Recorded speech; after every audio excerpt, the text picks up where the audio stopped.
Hola, ¿qué tal? Buenas noches, ¿cómo están?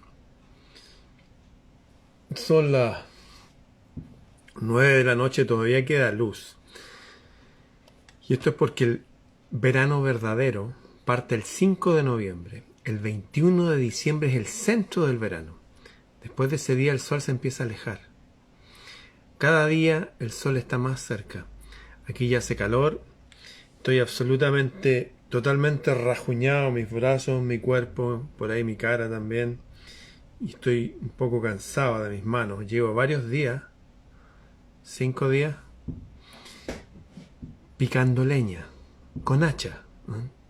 Me gustan las herramientas manuales. Con un hacha pequeñita que me regaló mi papá, cortando un árbol gigante, o sea que ya lo sacaron con motosierra y lo que quedó abajo, picándolo, trozándolo. Así que he estado en eso y he tenido mucho rato para meditar. Bueno, quedé muy rajuñado. De hecho, quedé más rajuñado que el charango de Rubilar. Como ustedes saben, mi gatito le gustaba la música, tenía un charango y lo tocaba así. Lo tenía muy rajuñado. Por ahí está el charango. Quiero contarles de cosas que he estado pensando mientras he estado haciendo estos trabajos. Yo me levanto en la mañana, este fin de semana, a todo sol, sin polera, sin nada. Vamos cortando palos. Y parando ahí para tomar agua, para comer y qué sé yo. Y hay un tema que me da vuelta, es que inevitablemente las personas vamos hacia un enfrentamiento con la realidad individual. Ya sea que uno vive en un paraíso o esté en una cárcel, tarde o temprano uno tiene que enfrentarse a sí mismo. Y eso nos exige ciertas cosas. Cuando uno se encuentra con situaciones en que uno tiene que enfrentarse a la realidad porque no hay escapatoria, la vida nos ofrece mil escapatorias, de ver televisión, qué sé yo, ahora mismo el internet, o bueno, y la cantidad de drogas que hay. Tarde o temprano uno tiene que enfrentar las situaciones. Y hay algo súper interesante, y esto lo anoté. Extraños poderes yacen latentes en la mente humana. Yo, por ejemplo, tenía literalmente un cerro de ramas, un cerro más grande que yo, gigante, no sé, una tonelada de ramas, no tengo idea, pero un cerro. Y anoche soñé que el cerro ya no existía y veía la pared blanca atrás. Así que me levanté, nomás me puse a picar ramas. Y le di, pinté la pared blanca. De hecho le puse luces, tengo todo iluminado atrás. Y esa visión que tuve me inspiró y ahí está todo terminado ya, está listo. Extraños poderes yacen latentes en la mente humana. Un poder es ese. El psicólogo suizo Carl Gustav Jung lo llamaba sincronía. Que es que a veces uno sueña algo y después vive ese algo. O uno está pensando en alguien y ese alguien a uno lo escribe, lo llama por teléfono. Como que la mente humana está conectada con algo que nos avisa el porvenir. A ese fenómeno se le llama sincronía, pero el fenómeno es mucho más amplio. ¿Qué pasa si yo puedo cambiar la realidad con mi pensamiento? ¿Qué pasa si con mi voluntad puedo torcerle la mano al destino? ¿Se podrá hacer eso? Hay un tipo que se llamaba Jonás. Jonás, un profeta antiguo. Y a este Jonás, la historia dice que el Dios del cielo le dijo: mira, anda donde el rey de Nínive y dile que ya estoy harto ya de todas sus prácticas extrañas que tienen ahí, todo lo que están haciendo, que está desviando a los niños, le está haciendo daño a cierta gente. Así que dile al rey de Nínive, que digo yo, el Dios del cielo, que en 3 días más los voy a destruir, para que no avancen más en su mal hacer, eran malhechores. Y fue Jonás, se entrevistó con el rey de Nínive y le dijo, oye, vengo de parte del Dios del cielo y venía a decirles que el Dios del cielo está un poco harto de ustedes, de su comportamiento y de su locura y de su maldad. Y así que en 3 días más no va a quedar nadie aquí, porque el Dios del cielo los va a destruir. Y se fue Jonás. Y el rey de Nínive dijo, wow, parece que esto es cierto. Y se juntaron con sus consejeros y los sabios de la corte que se llaman los magos. Mago significa sabio. Magistrado es el más sabio. Magisterio, el colegio de los sabios. Se juntaron ahí con sus consejeros, con sus sabios y todos se pusieron de acuerdo que sí, los iban a destruir en 3 días, porque realmente el reino se había desviado. Estaban haciendo unas prácticas raras, en fin, estaban yendo contra la propia naturaleza humana. Las personas que no estaban en su clase social o en sus clubes sencillamente no tenían esperanza de vida, había pobreza en los estamentos inferiores del reino, había locura, bueno. Así que dijo el rey, ¿y qué hacemos? ¿Qué hacemos? Porque esto es cierto. Nos van a destruir. Y dijeron, demostrémosle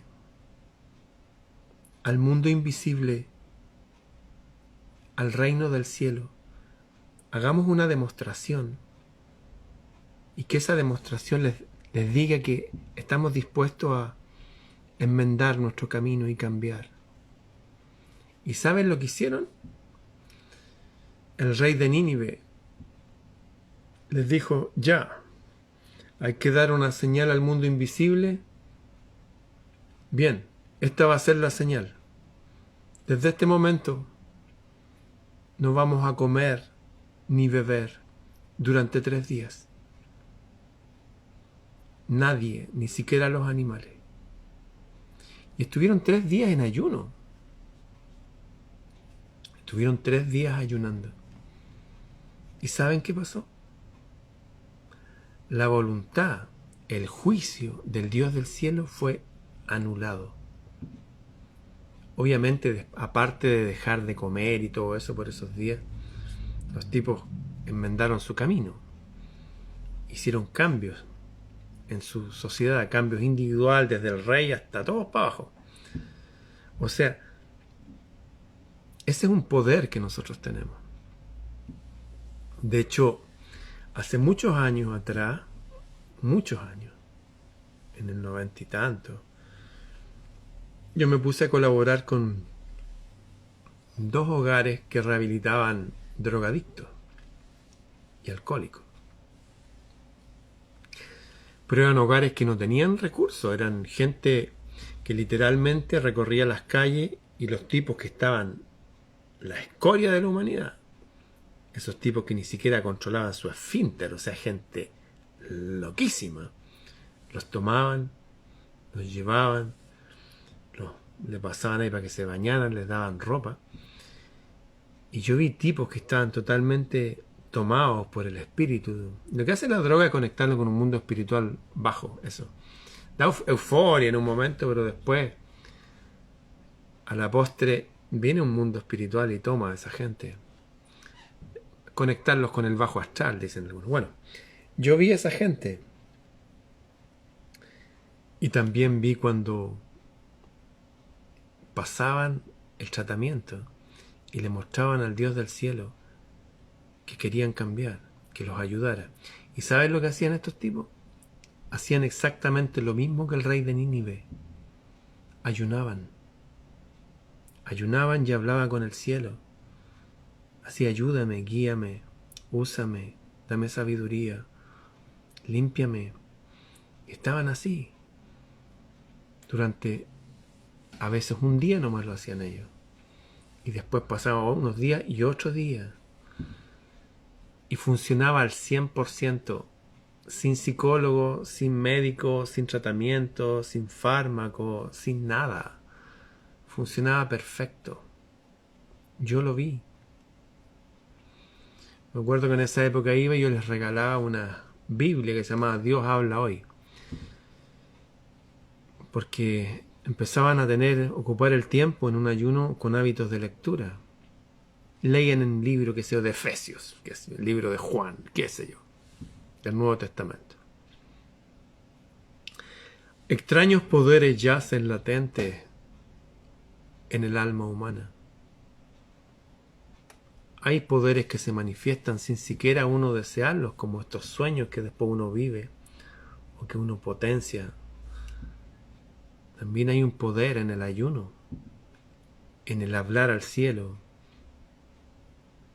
Oración, le dicen algunos. Hay un poder ahí. Es como la artillería pesada espiritual.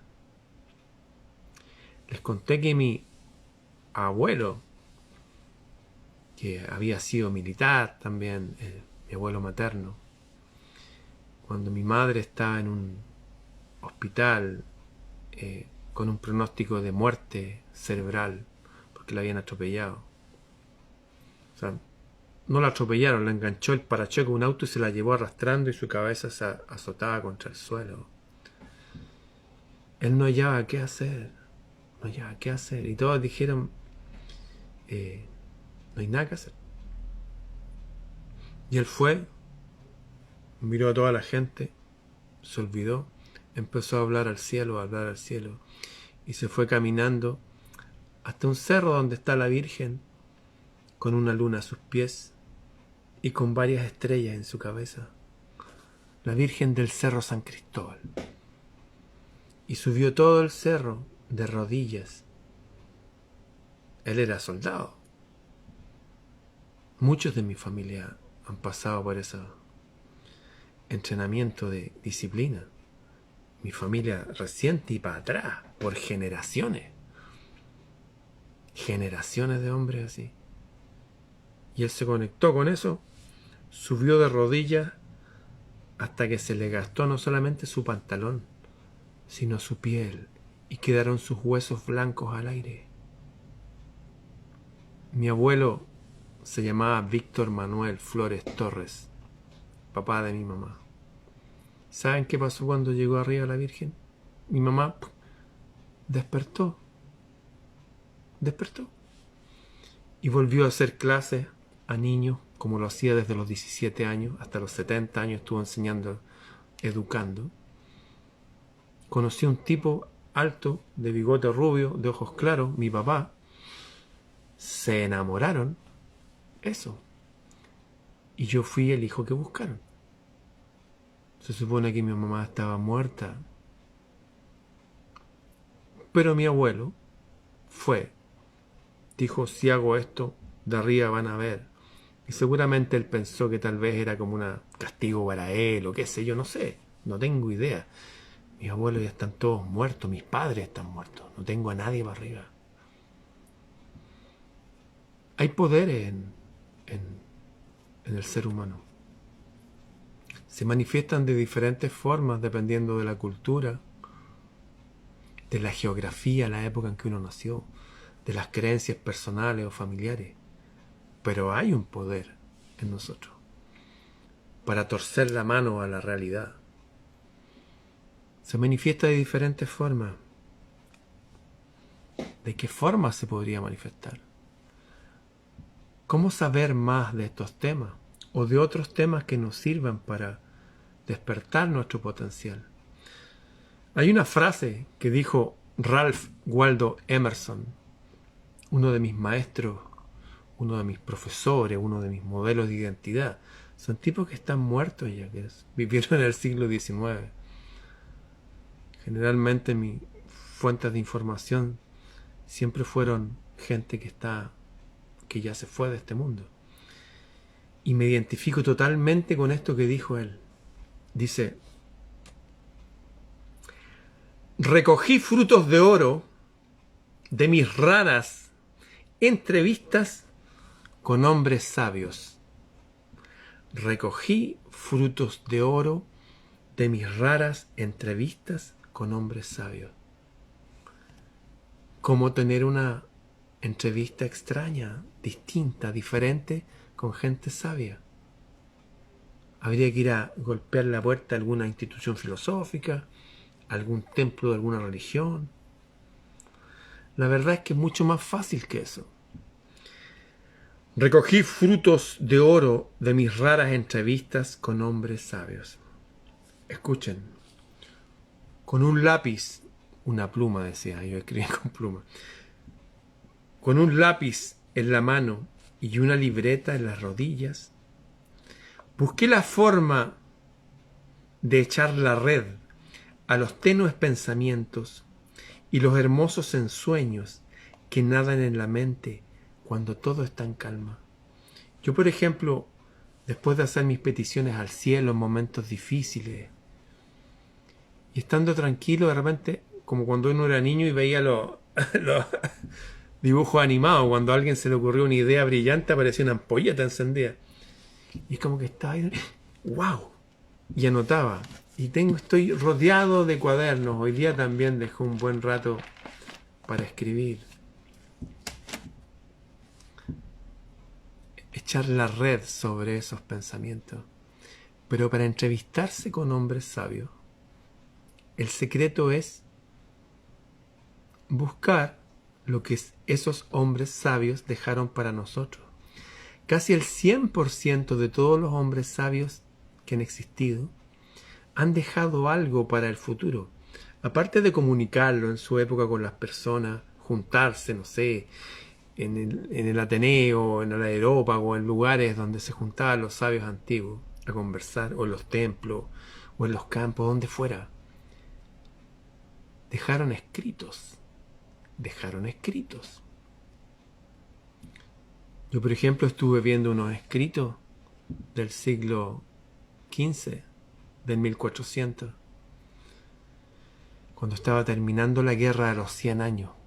¿Conocen la guerra de los 100 años? Fue una guerra que duró como 116 años entre Inglaterra y Francia. Bueno, la guerra terminó después que apareció una mujer que se llama Joan of Arc, Juana de Arco en escena. Y estuve leyendo la forma en que ella hablaba delante de los 40 jueces que estaban ahí para juzgarla y como que se habían puesto para condenarla ya. Estaban totalmente prejuiciados esos tipos. Yo creo que en el día de hoy le hubiera dicho a algunos de ustedes, oye, vamos a rescatar a Juana de Arco. Seguramente ella no hubiera querido que la rescatáramos, como le pasó a Sócrates.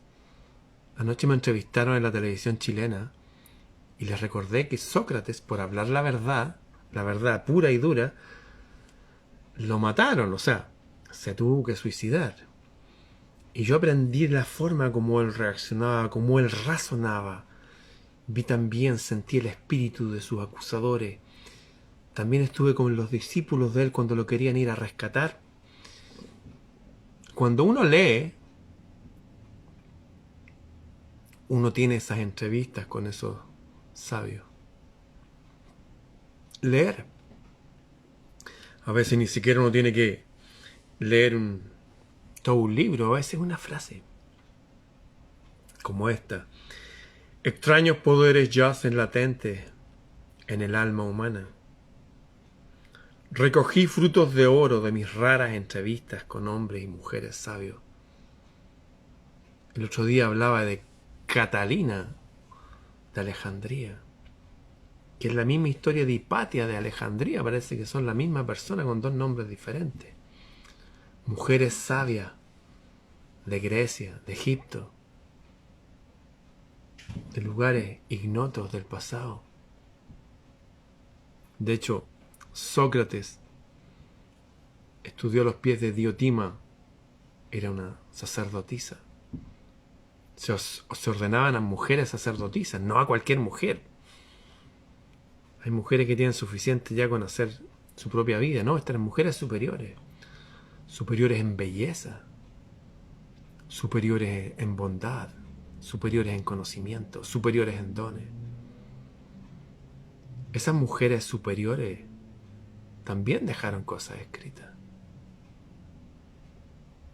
Los estoy invitando a que empecemos a ocuparnos de nosotros, porque vamos a necesitar ser muy sabios, tener muchos frutos de oro para atravesar este planeta hasta el final de nuestros días, y despertar estos extraños poderes que yacen, que están ahí en el alma humana, que a veces se manifiestan cuando uno tiene problemas.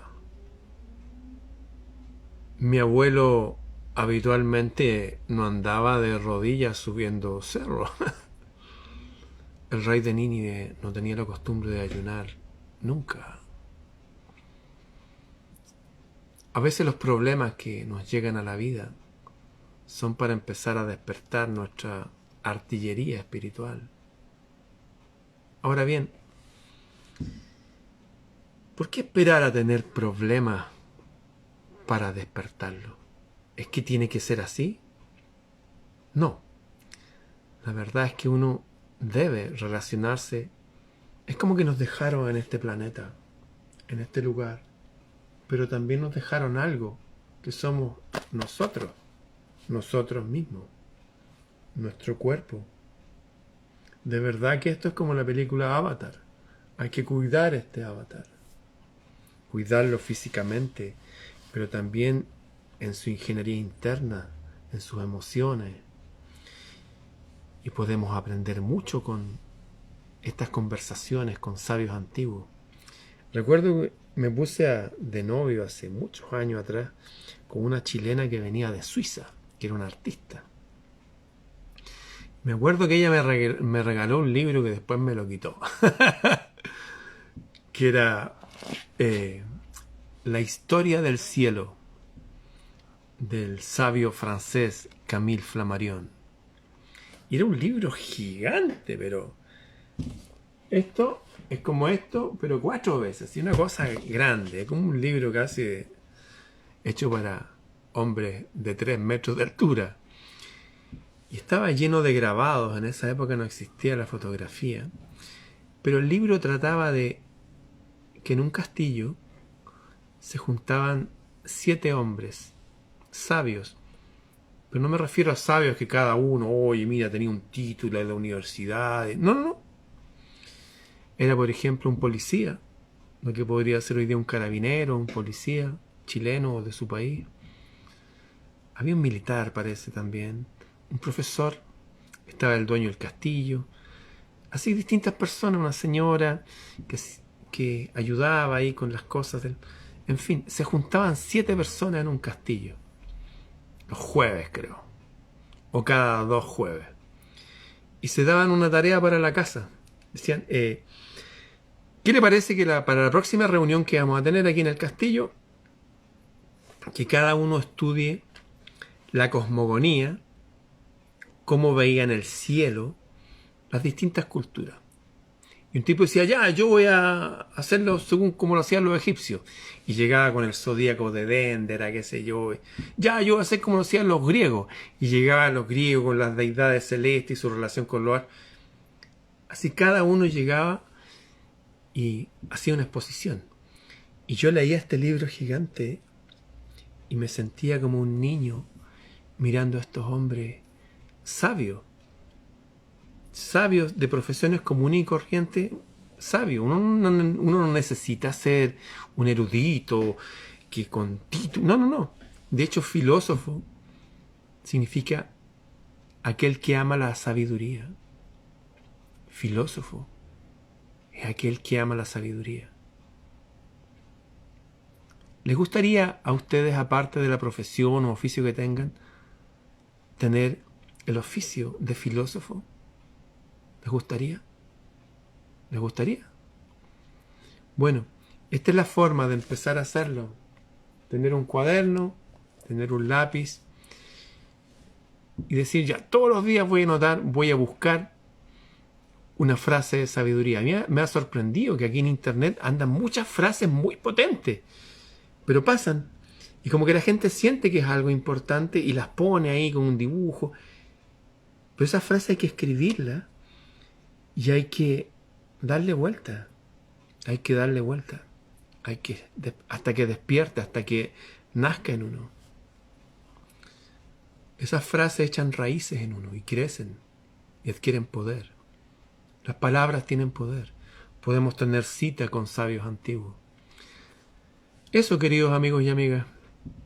Un par de frases, un par de anécdotas, una historia, el rey de Nínive. Y Jonás, este profeta que fue a decirle al rey que, oye, los van a destruir. Después la historia sigue de otra forma. Jonás se lo comió una ballena, después lo escupió, quedó peinado para atrás. Bueno, en fin. Los que quieran aprender más me pueden escribir a freireramon@gmail.com. Y vamos a tener una reunión el 8 de diciembre acá en Santiago. Los que quieren participar pueden escribir a entrada show 21. Va a ser a la 1 de la tarde, un concierto y un almuerzo. Bien, nos vemos. Chau.